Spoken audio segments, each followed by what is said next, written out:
하나님이 우리를 구원하신 것, 그것은 은혜요 신비죠. 그러나 하나님이 우리를 구원하신 것만큼 또 이상으로 은혜와 신비인 것은 우리같이 죄 많은 사람을, 부족하고 연약하고 늘 넘어지는 사람을 하나님이 쓰시겠다라고 하는 것입니다.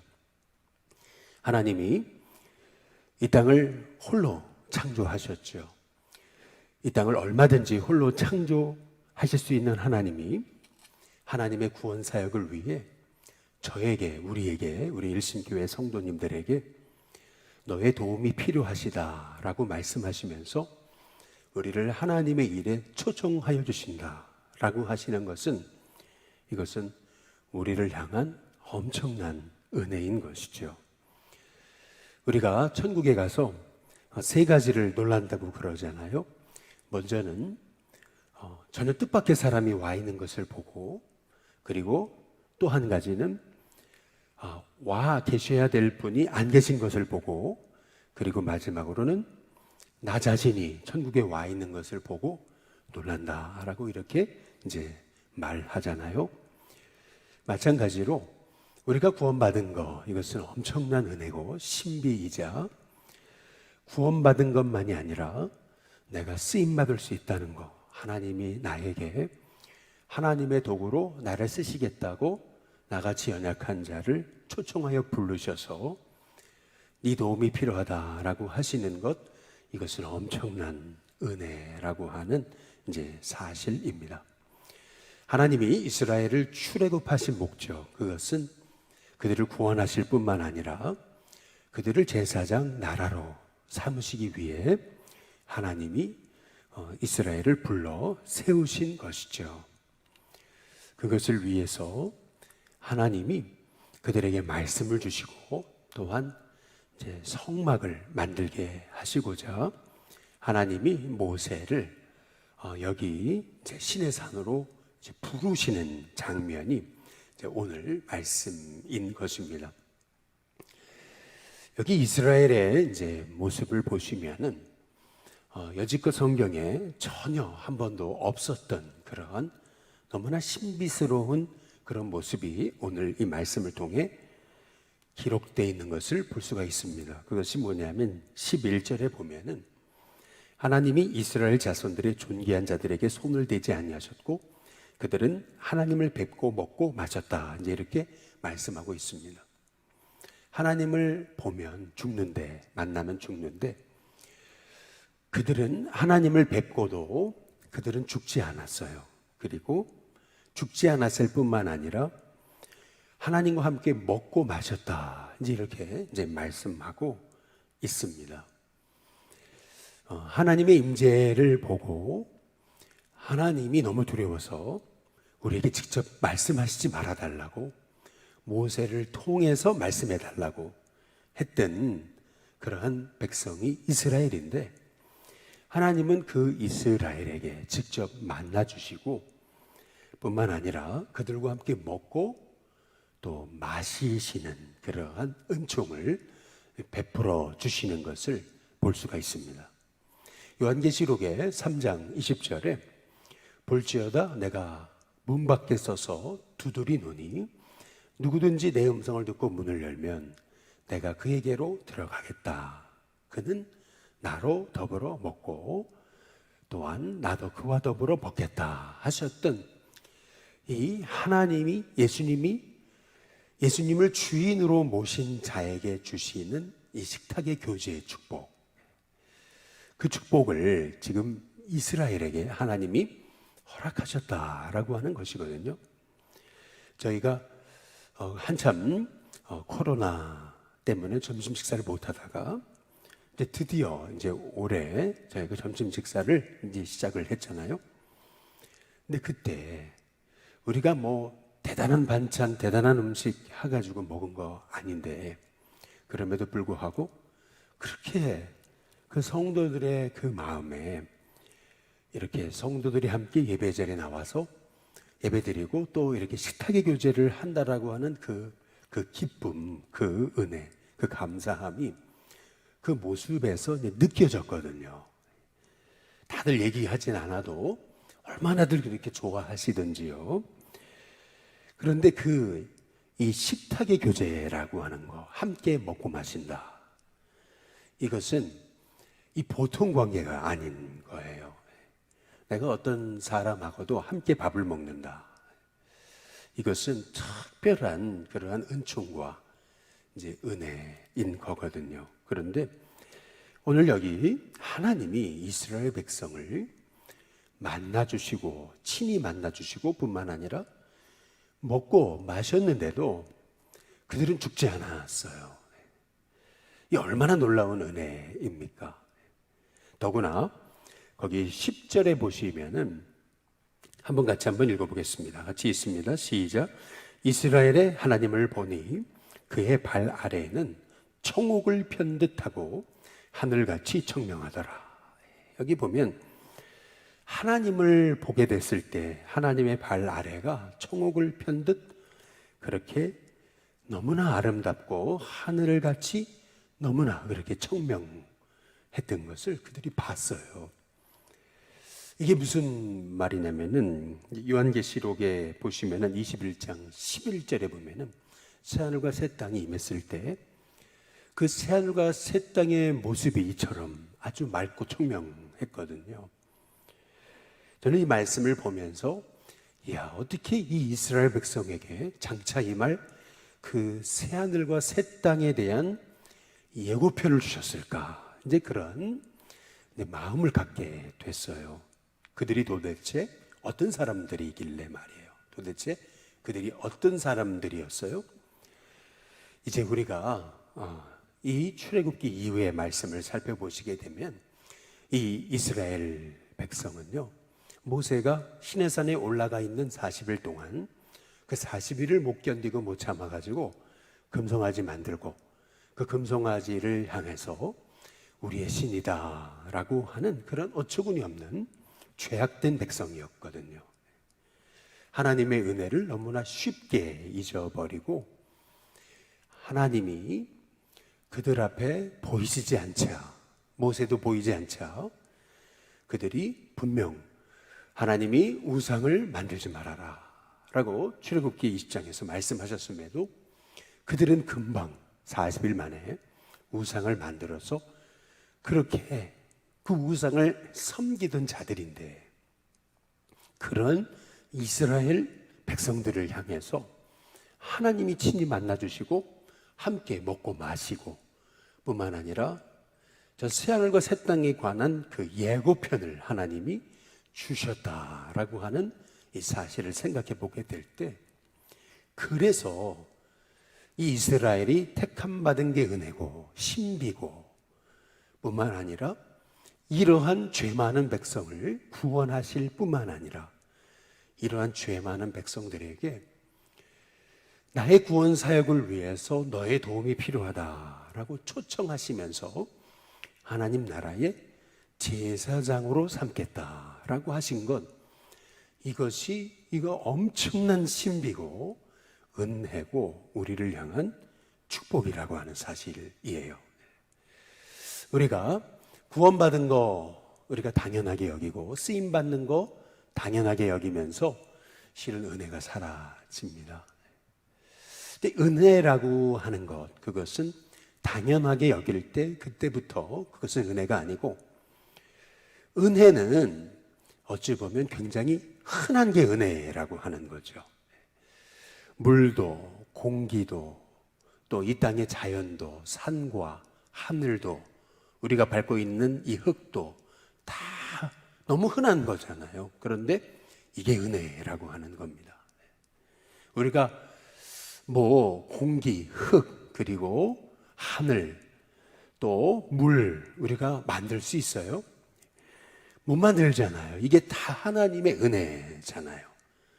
그런데 이 모든 것을 이 흔하다고 우리는 당연하게 여길 때, 이것이 실은 우리 안에 하나님이 주신 은혜를 바라보는 눈이 이제 사라지게 된다라고 하는 것이죠.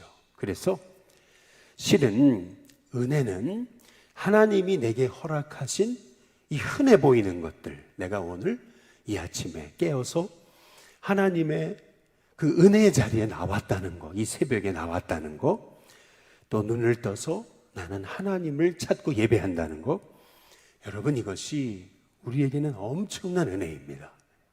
내가 하나님을 예배할 수 있다는 거, 하나님을 찬양할 수 있다는 거, 오늘도 이 나 같은 자를 들어서 하나님의 복음 사역을 위해서 네 도움이 좀 필요하다, 내가 널 썼으면 좋겠다, 너는 나의 도구다 라고 나를 불러주시고 이 구원의 사역에 나를 초청해 주신다라는 거, 사용해 주신다라는 거, 여러분 이것은 엄청난 은혜고 축복이라고 하는 이것 자체가 우리에게는 신비라고 하는 사실을 우리가 기억하는 하나님의 종들이 되어야 될 줄로 믿습니다. 당연히 이러한 백성들에게 하나님이 말씀을 주시잖아요. 그 은혜에 감사해서 실은 우리가 하나님의 말씀을 순종하고 지켜 행하는 것이죠. 그래서 3절에 보시면은 모세가 와서 여호와의 모든 말씀과 그의 모든 율례를 백성에게 전할 때 그들이 한 소리로 그랬어요. 응답하여 이르되 여호와께서 말씀하신 모든 것을 우리가 준행하겠습니다. 우리가 준행하겠습니다. 이 준행하겠다라고 하는 말의 의미는 듣겠습니다 라고 하는 그런 말씀의 의미예요. 하나님의 말씀을 이제 청종하고 우리가 그 말씀을 들어 그 말씀에 순종하겠습니다. 그랬더니 4절에 모세가 여호와의 모든 말씀을 기록합니다. 그리고 이른 아침에 일어나서 산 아래에다가 제단을 쌓습니다. 그리고 이스라엘 12지파대로 12기둥을 세우고, 그리고 5절에 보니까 이스라엘 자손의 청년들을 보내서 하나님께 서로 번제와 화목제를 드리게 해요. 여기서 번제와 화목제라는 게 너무 중요하죠. 번제는 나를 드리는 거고, 그리고 화목제는 하나님이 나를 받으셨음에 감사하면서 우리 주변 형제들과 같이 화목의 제사, 나눔의 제사, 그것이 화목제 아니겠어요? 날 받아주신 그 하나님의 은혜, 우리를 용서하신 그 하나님의 은혜에 감사하면서 이웃과 나누고 또 이웃과 화해하고 또 이웃과 하나 되는 제사가 화목제가 아니겠어요? 그렇다고 봤을 때 이 번제와 그리고 화목제를 드렸다라고 하는 것이, 이것이 십자가입니다. 하나님 사랑, 이웃 사랑, 이것이 이 이스라엘 공동체 안에 이루어졌음을 이제 말씀하고 있는 겁니다. 그리고 모세가 피를 가지고 반은 양푼에 담고 반은 제단에 뿌려요. 반은 뿌리고 반은 양푼에 담았어요. 담은 목적이 뭘까? 7절에 보니까 언약서를 가져다가 백성에게 또 낭독하니까 이제 백성들이 또 이렇게 얘기합니다. 여호와의 모든 말씀을 우리가 준행하겠습니다. 다시 그들은 하나님 음성 듣겠습니다. 순종하겠습니다. 따라 살겠습니다. 이제 그러니까 8절에 모세가 그 양푼에 남았던 피를 가지고 백성에게 뿌립니다. 그러면서 이는 여호와께서 이 모든 말씀에 대하여 너희와 세우신 언약의 피다. 이렇게 이제 말하거든요. 그 이전까지 이스라엘 백성은 어린 양의 피를 문설주 임방에 발랐어요. 그 문설주 임방에 그 피를 이제 뿌림으로, 피를 뿌린다라고 하는 것은 정결케 된다는 의미가 있는 거고, 피를 뿌린다라고 하는 것은 구별됐다, 거룩하게 됐다라고 하는 것이고요. 이스라엘 백성들의 그 문설주 임방에 피를 뿌렸다라고 하는 것은 이 이스라엘 백성의 집은 하나님이 택하셨다. 그래서 그 재앙의 영이 그들을 넘어가게 된 거죠. 임하지 않게 됐던 거죠. 여지껏 그 피를 제단에 뿌리고 또 문설주 임방에 뿌렸습니다. 사람에게 뿌린 적이 없어요. 그런데 이제 사람에게 뿌려요. 이것이 의미하는 것이 뭘까요? 이스라엘 자체가 하나님의 구별되고 하나님의 정결케 되고 또 하나님의 택함 받은 백성이 되었음을 하나님께서 모세를 통해서 말씀하시고 의식을 통해 행하셨던 것을 이제 볼 수가 있는 거죠. 그리고 나서 그들은 십계명 돌판을 받는 거고, 그리고 나서 그들은 성막을 짓게 되는 은총을 이제 얻게 되는 것입니다. 여기에서 우리가 이제 보게 되는 것은 이렇게 어떻게 죄 많은 백성을 금방 하나님 잊어버리고 은혜 잊어버리고 또 불순종하는 백성을 향해서 하나님이 어떻게 이러한 특별한 은혜를 허락하셨는가라고 하는 것입니다. 어떤 이런 전무후무한, 정말 나 같은 자를 택하셨다는 것, 또 나 같은 자를 불러서 주님의 복음을 위해, 그 구원 사역을 위해 얼마든지 혼자서도 이 땅을 구원할 수 있는 하나님이 나에게 네 도움이 필요하고 바로 내가 너를 쓰기 원한다고 나를 초청해 주시면서 우리를 제사장 나라 택하신 하나님의 백성으로 삼으셨다라는 것, 이것이 얼마나 우리에게 큰 은혜냐라고 하는 사실입니다. 우리가 이 은혜를 우리가 알 수 있다면, 이 은혜를 우리가 날마다 기억하고 그 은혜에 감사하면서 그 은혜를 당연한 것으로 여기는 것이 아니라 그 은혜를 우리가 잊고 하나님이 주신 오늘 하루의 삶이 얼마나 귀한 거예요. 하나님이 내게 허락하신 이 아름다운 자연이 얼마나 귀한 겁니까? 내게 오늘도 이렇게 새날을 허락하셨다는 게 이게 얼마나 큰 은혜냐는 거죠. 그 은혜를 우리가 생각해 보게 된다면은요, 기억할 수 있다면, 그러면은요, 우리가 어떻게 하나님 말씀에 순종하지 않을 수 있으며, 그리고 어떻게 주의 말씀 따라서 우리가 살지 않을 수 있으며, 이 은혜를 기억하면서 산다면은 우리 일신교회라고 하는 주님이 세우신 이 주님의 공동체가 그 십자가를 삶으로 살아내는 그러한 주님의 공동체가 되지 않을 수 있겠느냐라고 하는 것입니다. 오늘 우리가 여기 이 시내산 이 중턱에서 이스라엘 백성들이 이제 보여주었던 이 모습 중에서 우리가 기억해야 될 것은 23절 중반 부분에 보니까 그들이 한 목소리로라고 하는 거거든요. 그들이 정말 하나님의 은혜 아래서 하나가 됐어요. 그 하나가 된 백성들이 번제를 드렸다라고 하는 것은 자기를 헌신했다는 거고요. 화목제를 드렸다라고 하는 것은 그들이 하나가 됐다라는 거거든요. 꼭 초대교회가 성령 받고 그리고 모였다면 찬송하고 그리고 그 하나님의 백성들과 함께 떡을 떼며 나누며 그리고 자기의 재물을 자기 재물로 하지 않고 백성들에게 나눠주기 시작했던 그러한 진짜 주님이 원하셨던 공동체가 되었던 것처럼 그 모습이 오늘 여기 출애굽기 24장의 시내산 중턱에서 이스라엘 백성들이 보여주었던 그러한 너무나 아름다운 그런 영적 교제의 모습이라는 거죠. 여러분, 이게 교회고 바로 이게 주님의 부름받은 성도의 삶이고 우리가 이렇게 살아갈 때에 우리를 통해서 세상이 하나님을 알게 된다라고 하는 사실입니다. 이태리 로마의 북부에 가면은 수비아코라고 하는 그러한 아주 유서 깊은 동네가 있어요. 제주하면 삼다수가 유명하듯이 이곳은 굉장히 맑은 아주 깨끗한 물로 유명했던 곳입니다. 그래서 네로 황제가 그 수비아코에서 나오는 물을 끌어다가 자기가 늘 마셨다라고 했을 정도로 그렇게 맑은 물, 그런 물, 샘이 있는 곳으로 유명한 곳이기도 합니다. 이곳에 성자라고 이제 불리는 한 인물이 이제 한 청년이 그가 로마에 소위 출세하려고 그가 로마로 향했던 거죠. 그의 이름이 바로 베네딕토였습니다. 출세하기 위해서 로마에 이제 가봤더니 그 로마 백성의 그 향락과 그 퇴폐 문화에 그가 완전히 신물이 생겼어요.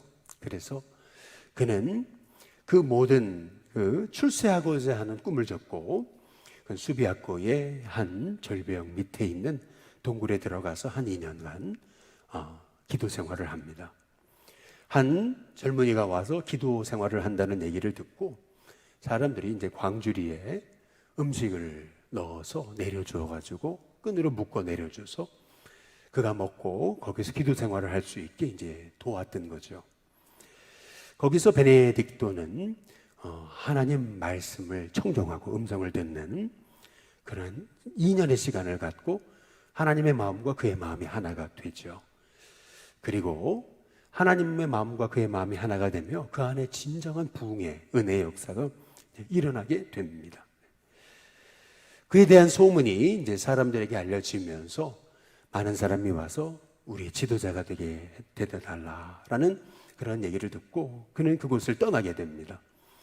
이제 그리고 나서 아주 신비스러운 일이 일어났는데 그 동네에 정신이 반쯤 나간 한 소녀가 있었는데 바람만 불면 자꾸 밖에 나가는, 가족들이 아무리 붙잡아가지고 집으로 데리고 와도 이 소녀는 계속 집을 나가요. 그날도 바람이 불자 이 소녀는 집을 나갔습니다.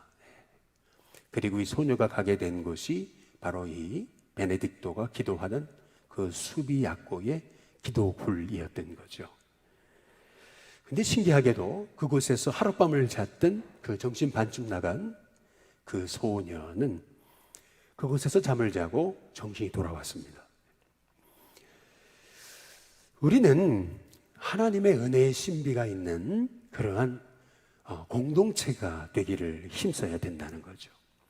하나님의 은혜의 신비가 있는 그러한 공동체, 주님의 교회, 또 우리의 삶이 될 때 우리를 만나고 우리와 가까이 하고 또한 우리와 교제하고 우리 공동체 안에 들어오는 영혼들이 이렇게 반쯤 정신이 나간 그러한 영혼이라 하더라도 회복되고 치유되는 역사가 일어나게 된다라고 하는 사실이죠. 저는 우리 일신교회가 이런 정말 하나님의 은혜의 신비의 그 축복을 누리고 감사하고 그 은혜의 신비를 삶으로 살아내는, 그래서 그 은혜의 신비를 바로 이 땅 가운데 흘려보내는 그러한 진짜 주님이 세우신 주님 말씀 준행하고 또 그 은혜 안에 순종하면서 살았더니 내 삶에 하나님을 향한 헌신의 삶이 이어지고 또한 주변 이웃과의 화해와 또한 섬김과 또한 나눔이 이어짐을 통해 우리를 통해 정말 살아계신 하나님이 드러나는 그러한 제사장 나라, 제사장 공동체, 제사장 성도가 되어지는, 교회가 되어지는 은혜가 우리 일신교회 가운데 있게 될 수 있게 되기를 주님의 이름으로 축복합니다. 우리 시간 찬송가 218장 우리 함께 찬양 부르겠습니다.